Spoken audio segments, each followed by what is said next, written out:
It was August 1851. We're about 100 kilometres out of Melbourne, and two blokes called James and John stumbled upon gold in Ballarat. It changed the course of Aussie history forever.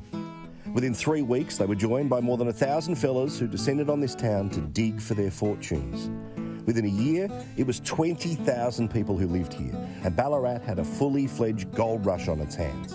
It was transformed from a small sheep station to a major Australian settlement, and one could be forgiven for thinking that this era is dead and gone. But believe me, you can come here yourself, any day of any week. This is Ballarat's very own Sovereign Hill. To walk these streets gives you a chance to feel what it was like to live way back then in a time when gold was king. And if you had a bit of cash back then, you got around on the Cobb & Co coach. Now, before you called a taxi, before you called Uber, before you called your parents, there was the Cobb & Co coach. It's time to go from Ballarat to Geelong in one impressive loop. Hello, sir. Let's go.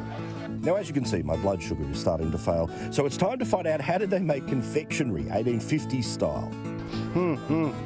My sensitive fat guy nose has worked out there are lollies this way. Oh, wow. Hello. Have you got my 5 favourite food groups, sugar, sugar, sugar, sugar and sugar here? Now, here's how it works in my professional opinion.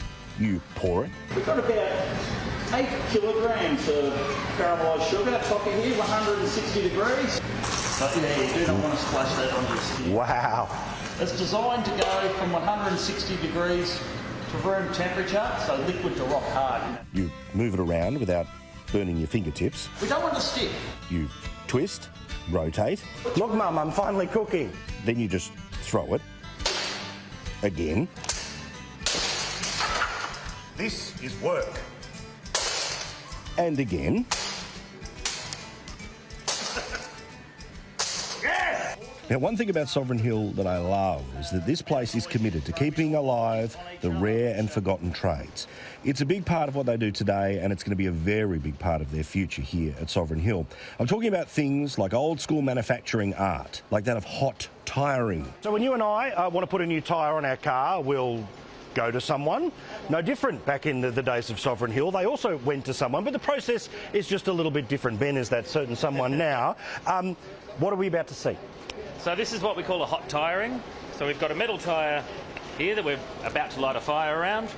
It has what we call a 1/2 inch draw, which means it's a 1/2 inch less in circumference than the wooden tyre that's in the pit just over there. So the we're going to heat it up.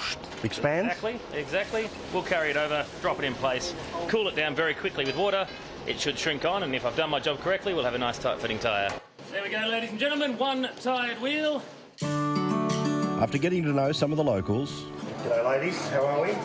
And talking myself out of potential incarceration. I have no choice, sir. I'm going to have to place you under arrest. Right. If you wouldn't mind putting these cuffs on for me, thank you. All right, thank you. Very good. Is it because I'm not wearing a mask?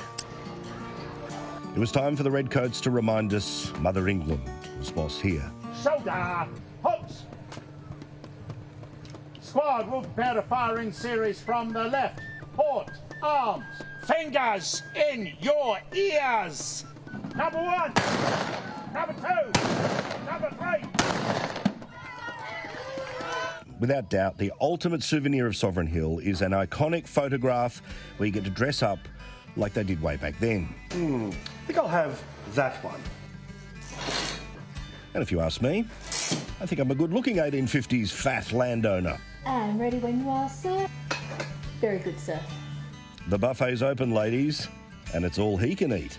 Now, it doesn't matter if you came here as a kid or you brought your kids here a long time ago. You've got to come back to Sovereign Hill. This is a place that wants to keep history alive. And unlike so many tourist attractions around the country, this is community-owned. It is not for profit. So support the community and keep a great bit of Australian history well and truly alive. The variety of what we do. So one day I could be a digger like I am now. Tomorrow I think you met our trooper earlier. I can be a policeman one day. Some days you're a boss, you're out of uniform, you're running the floor. And some days you're down the creek panting for gold. Sovereign Hill is absolutely unique in Australia. It's a wonderful place to immerse yourself in a different time. What we're doing with our master plan is something that we're all really passionate about, which is taking those trades, those crafts, those hands-on practices that really built Australia and take those and look at them with a contemporary lens. Hang on to them, show what the value is, and help pass them on.